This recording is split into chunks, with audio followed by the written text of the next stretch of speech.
is a day in my life here at My Kasambahay Recruitment Agency.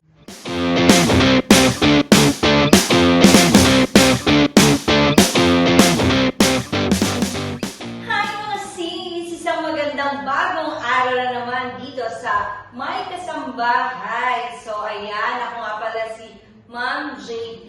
Ako nga po pala yung Customer Service and one of the management dito sa May Kasambahay na matatagpuan lang dito sa May Casa Malcor Building along Malate lang po. So ayun, nandito tayo ngayon is para hindi lang ipakilala mga sarili ko, para lang din may bahagi ko anong mga ginagawa ko sa araw-araw.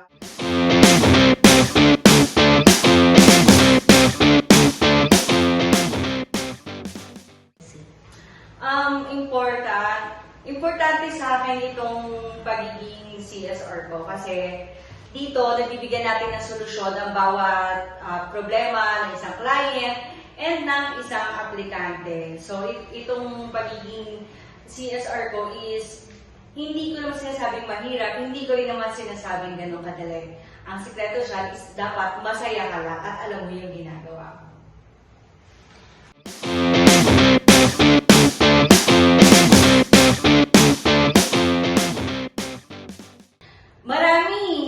Gusto ko rin yung dito unang-una ang nakikipag-usap sa mga kliyente, sa mga aplikante.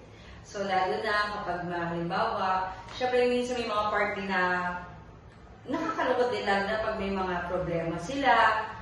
Ang part na masaya naman is kapag nagbibigyan mo sila ng solusyon. So, ayun.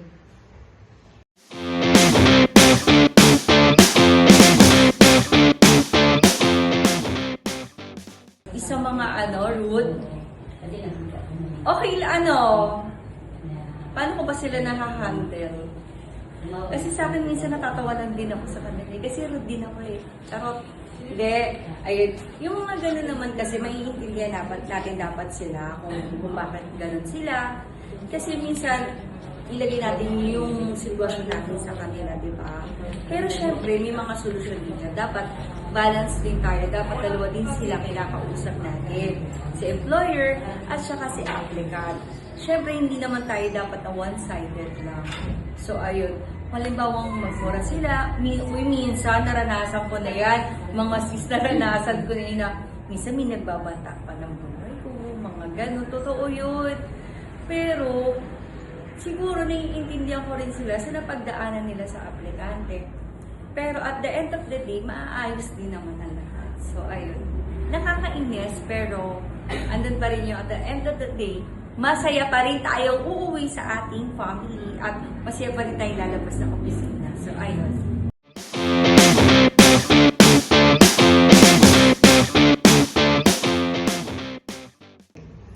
So, ang masasabi ko sa agency kasi, lalo-lalo na dito sa May Kasambahay, mas magandang piliin to kasi una bakit? Meron kaming background checking, meron kaming medical, hindi lang yun, meron din kaming assessment.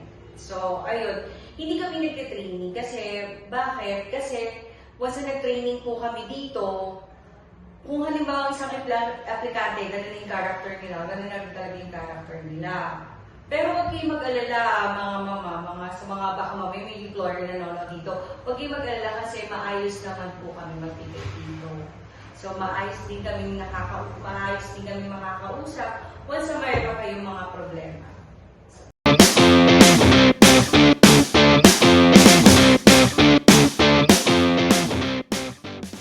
Ang masasabi ko lang dito sa work ko, pinapahalagan ko siya kasi itong trabaho na ito nakakatulong sa akin sa mga grupo ko, tapos sa araw-araw, meron ako mga natututunan mga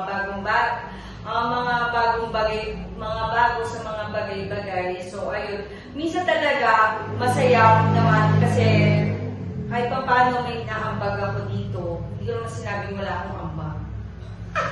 So, hindi. Kahit pa paano naman meron ako naambag dito at nakakapagbigay tulong ako hindi lang sa mga ka-team ko, kundi sa mga aplikante at saka sa mga employer. Kaya sa inyo mga employer at aplikante, salamat po talaga sa inyong mga tiwala dahil po dyan lalo po ako na-inspired mag-work sa araw-araw.